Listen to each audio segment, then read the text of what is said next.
Mas é que eu tinha uma pergunta aqui pro Andrei sobre essa questão do sono.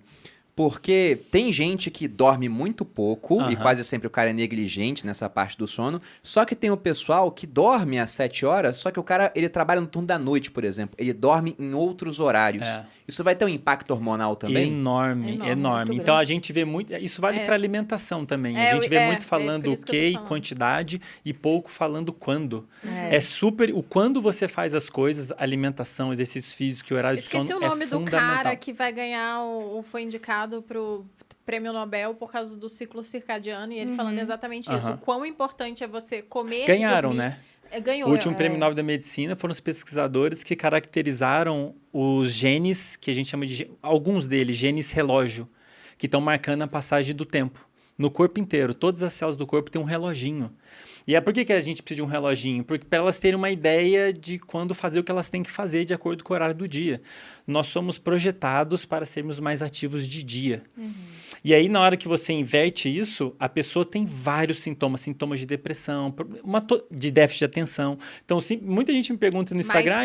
Mais fome. Então, é fundamental. Para você ter uma ideia, tem um trabalho que saiu agora numa revista muito, muito boa, científica, mostrando... Eles pegaram 2 grupos de pessoas. Um grupo, eles estavam acima do peso. Um grupo, eles deixaram comendo normal, do jeito que eles estavam fazendo, e eles batiam foto e marcavam lá toda vez que fizeram a refeição. O outro grupo, eles simplesmente falaram para eles colocarem as refeições dentro de uma janela de 12 horas, se eu não me engano. Só dentro dessa janela. O grupo que ficou dentro... E a refeição são as mesmas. Eles batiam foto, eles mensuraram, viram-se a quantidade de calorias aproximada. O grupo que restringiu a alimentação dentro de horário teve redução de peso, teve melhora cognitiva, melhora do sono, melhora da capacidade de aprendizado. Isso tudo porque você colocou as refeições no horário correto. E uma das coisas que eu não posso deixar de comentar aqui, até porque vocês colocam muito isso no Instagram.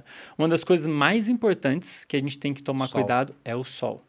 E eu acho legal porque vocês têm essa rotina de se expor ao sol no momento específico do dia.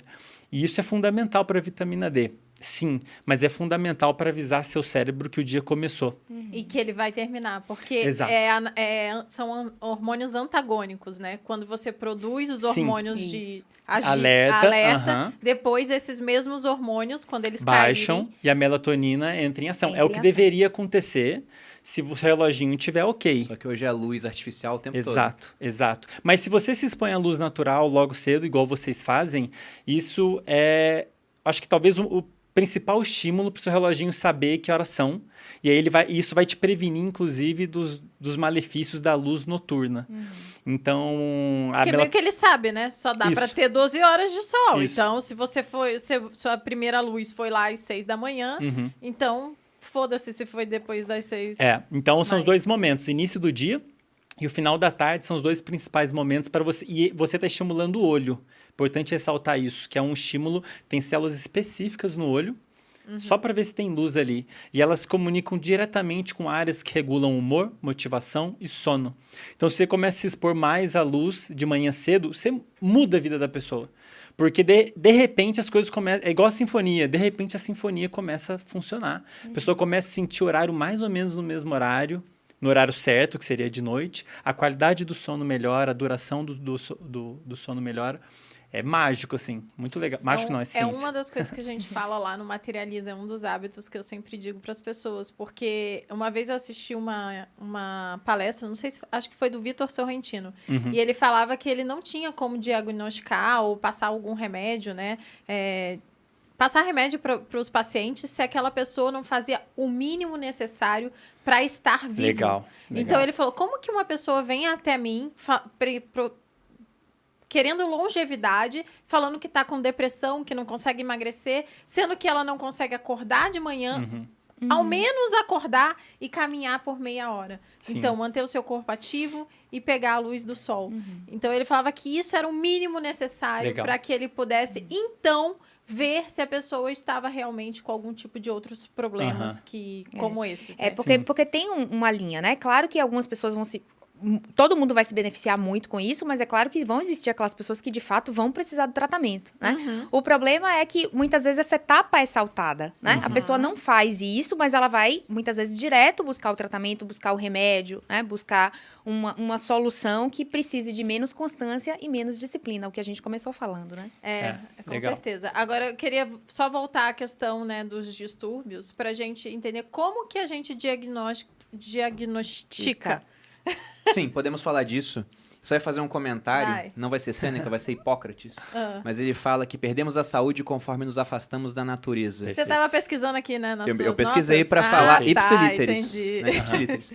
Mas isso que você falou, Andrei, não é, pensando em termos evolutivos, não é até meio óbvio, né? Porque luz elétrica é um negócio que veio no século XX, pô. Então, é um piscar de olhos dentro da experiência do ser humano. Durante toda a história, a gente acordava ali com o raiar do sol, saía para fazer as atividades, caçador-coletor, voltava no final do dia, porque o sol estava se pondo, e ficava lá depois com o advento da fogueira, em volta da fogueira, mas sem luz, porque a gente não é feito para caminhar à noite. Eu já tive experiência de caminhar no meio do mato, à noite, em noite de lua nova, porque quando tem lua cheia parece um farol, você vê tudo. Agora, lua nova, você não vê nada. Nós não somos grandes felinos que conseguem enxergar à noite.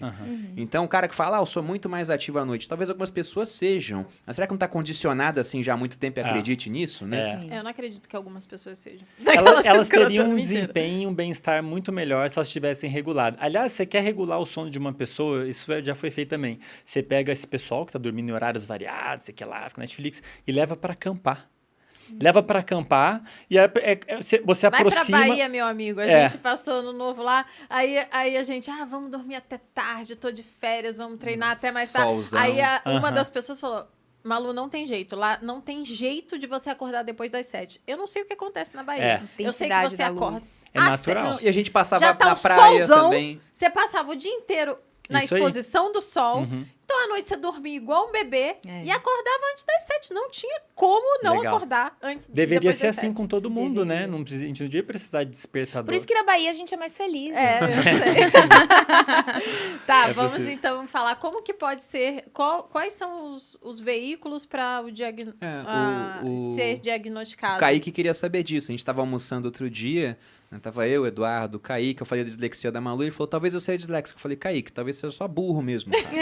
Mas eu vou perguntar sobre o diagnóstico, assim, certinho pra você ouvir. Tá. Então, o diagnóstico, ele é feito por 2 profissionais, basicamente, né? O psicólogo e o psiquiatra. Então, qualquer um desses 2 profissionais pode fazer o diagnóstico.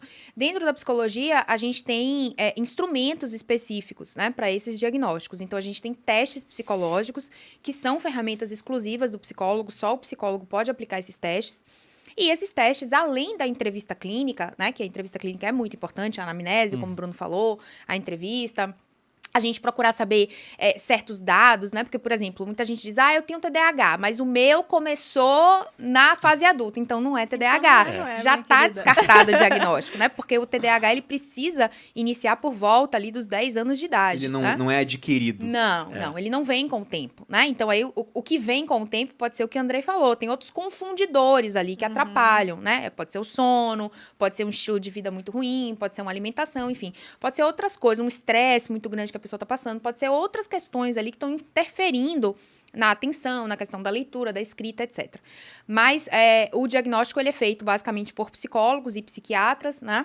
E a psicologia tem instrumentos, tem testes psicológicos específicos, onde a gente vai avaliar o paciente, né? Tanto na questão atencional quanto na questão da memória. Muita gente fala, eu tenho déficit de atenção, mas às vezes o problema está na memória, né? A pessoa, ela tem uma capacidade de concentração, mas ela não retém aquilo que ela aprende, né? Porque a memória tem um déficit. Então, enfim, você tem toda essa avaliação que precisa ser feita para poder chegar no diagnóstico, né? Eu sempre brinco, não é um diagnóstico de Google, não é um diagnóstico do Instagram, né? Não é porque a Malu tem ou a Fernanda tem que, eu tenho essas coisas aí que você tá falando, aqui nos né? comentários um monte de gente já falou. Eu tenho. Todo mundo Descobri tem. meu problema.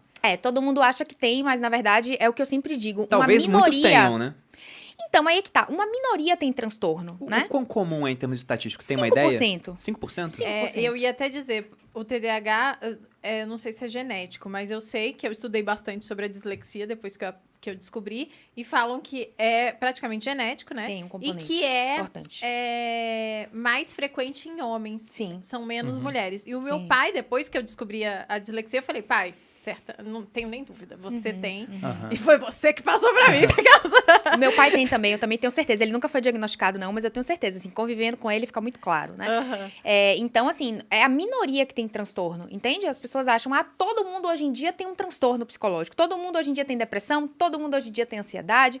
A gente, nessa questão do espectro, né? A gente tem o traço, né? A gente tem a normalidade, digamos assim, as pessoas que não têm absolutamente nada. A gente tem aquelas que têm o traço e aquelas que, de fato, têm um transtorno. Então, assim, para você preencher os critérios de um transtorno, seja ele de aprendizagem, né? Um transtorno de personalidade, depressão, ansiedade, etc., não é simples. Você tem que ter frequência, você tem que ter intensidade e você tem que ter, principalmente, prejuízo clinicamente significativo. Ou seja, sua vida tem que ser prejudicada por aquilo em algum aspecto, né? Então,